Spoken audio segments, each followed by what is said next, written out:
ساری خرابیاں ساری برائیاں یہیں سے پیدا ہوتی ہے. کیا ہے شراب؟ آؤ سنو مدینے والے آقا کا فرمان سنو. اے مسلمان کتنے شرم کی بات ہے، کلمہ نبی کا پڑھتا ہے اور شراب کے جام پیتا ہے، نام نبی کا لیتا ہے، نبی کا جلسہ سجائے، نبی کے جلسے میں آ کر اتنا پیغام لے کے جا، دل کی تختی پہ لکھ کے لے کے جا.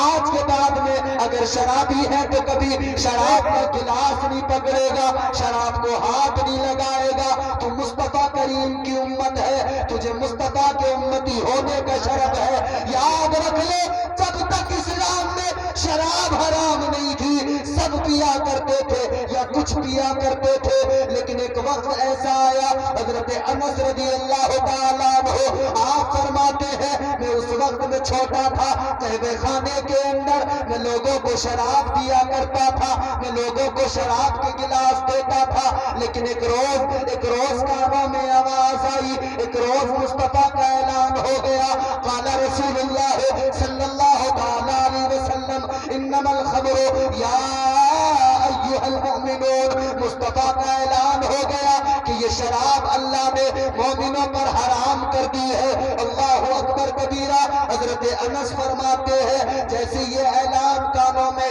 جیسے یہ آواز کانوں میں آئی، جس کے ہاتھ میں گلاس تھا شراب کا اس نے گلاس پھینک دیا، جس کے ہاتھ میں جام تھا اس نے جام توڑ دیا، جس کے پاس شراب کا مٹکا تھا اس نے اس مٹکے کو پھوڑ دیا، اس نے اس کو توڑ کر پھینک دیا.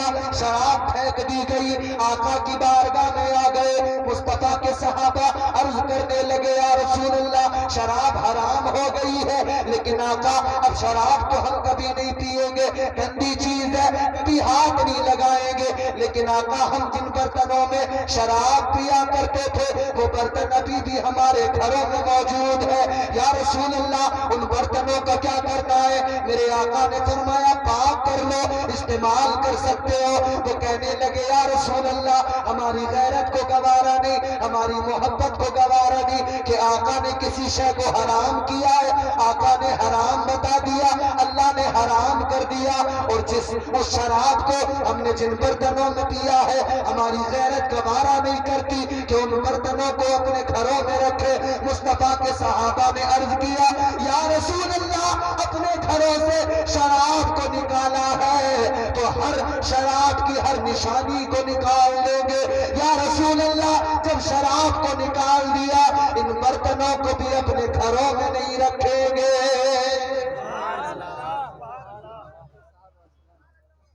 وہ مصطفیٰ کے صحابہ تھے، انہوں نے کہا کہ ان برتنوں کو بھی گھروں میں نہیں رکھیں. اب غور کرو، مصطفیٰ نے حرام اعلان کر دیا، حرام ہے، اللہ نے حرام کر دیا شراب قطعی طور پر. اے میرے عزیزوں فرمایا گیا شراب تو اتنی گندی چیز ہے، اتنی ناپاک چیز ہے، فرمایا گیا ایک قطرہ شراب اگر کسی کے حلق سے اتر جائے، ایک قطرہ شراب اگر کسی کے حلق سے اتر جائے، فرمایا گیا 40 روز تک اس کی زبان گندی ہو جاتی ہے، اس کا وجود گندا ہو جاتا ہے. وہ دعا مانگے دعا قبول نہیں ہوتی، وہ عبادت کرے اس کی عبادت قبول نہیں ہوتی ہے. یہ جو مزے سے گھٹا گھٹ پی رہے ہیں نا،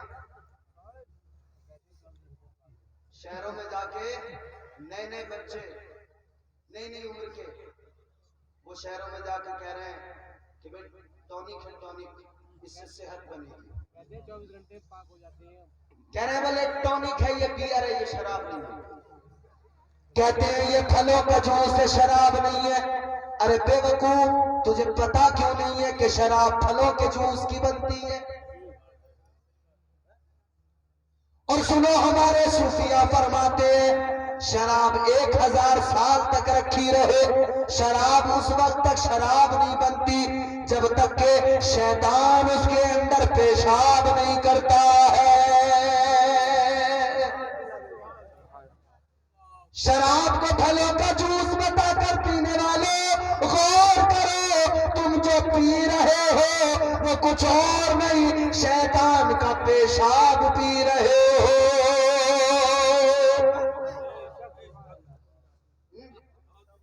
نئی نئی عمر کے بچے شہر میں جا کے گاؤں سے گئے تھے، حالت کچھ اور تھی، شہر میں پہنچ گئے، حالت کچھ اور ہو گئی۔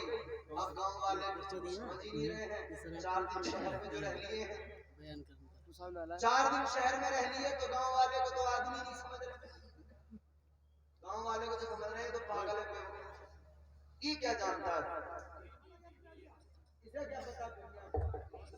اسے کیا پتا زمانے میں کیا کیا ہو رہا ہے۔ دلی بھیجا ابا نے کہ جا کے کمائے گا، بڑھاپے کا سہارا بنے گا، یہ دلی میں جا کے شرابی بن کے لوٹا ہے۔ باپ سے پوچھ اس باپ کے دل پہ کیا گزرتی ہوگی جس کا بیٹا بجائے اچھا بننے کے شرابی بن کے آ گیا۔ وہ باپ جو سمجھتا تھا یہ میرا بیٹا میرے بڑھاپے کا سہارا ہے، یہ بڑھاپے کی بیساکھی ہے، مگر یہ تو خود ایسا بن کے آیا، اسے خود سہارے کی ضرورت ہے، اسے جوانی میں بیساکھی کی ضرورت ہے، یہ جوانی میں دوسروں کے کاندھوں کا سہارا لے کے چلتا ہے، اس لیے کہ نشہ اتنا کر لیتا ہے اس سے چلا بھی نہیں جاتا ہے۔ پوری قوم برباد ہو رہی ہے نشے میں۔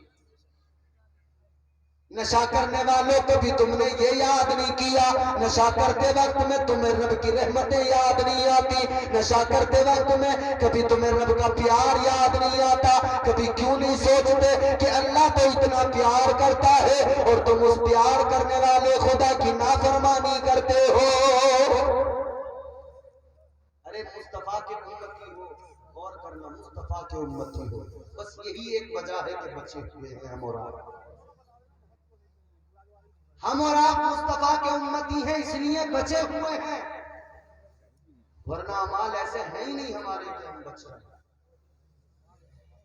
ایک بہت بڑا نمازی، بہت بڑا عبادت گزار، بہت بڑا سجدے کرنے والا فرمایا گیا، اتنے سجدے کیے اس نے، اتنے سجدے کیے، اگر اس کے سجدوں کو روئے زمین پر پھیلایا جائے، فرمایا گیا زمین پر ذرا سی جگہ باقی نہ رہے، ایک دل رکھنے کی جگہ باقی نہ رہے، اتنے سجدے اس نے کیے، لیکن ایک حکم نہیں مانا، ایک نافرمانی کر بیٹھا، اللہ نے لعنت کا توق گلے میں ڈال دیا، سارے سجدے بیکار ہو گئے، ساری عبادتیں چلی گئی، ساری نمازیں چلی گئی، سارے سجدے برباد ہو گئے، اللہ نے شیطان بنا دیا، ایک حکم نہیں مانا، اللہ نے اسے شیطان بنا دیا۔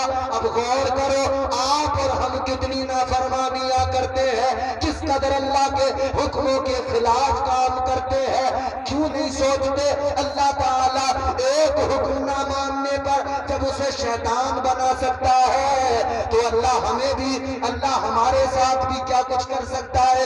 یہ تو اللہ تبارک و تعالیٰ کا کرم ہے کہ ہم اس کے محبوب کے امتی ہیں، اس کے محبوب کے صدقے میں بچے ہوئے ہیں۔ کبھی آئینے کے سامنے کھڑے ہو کے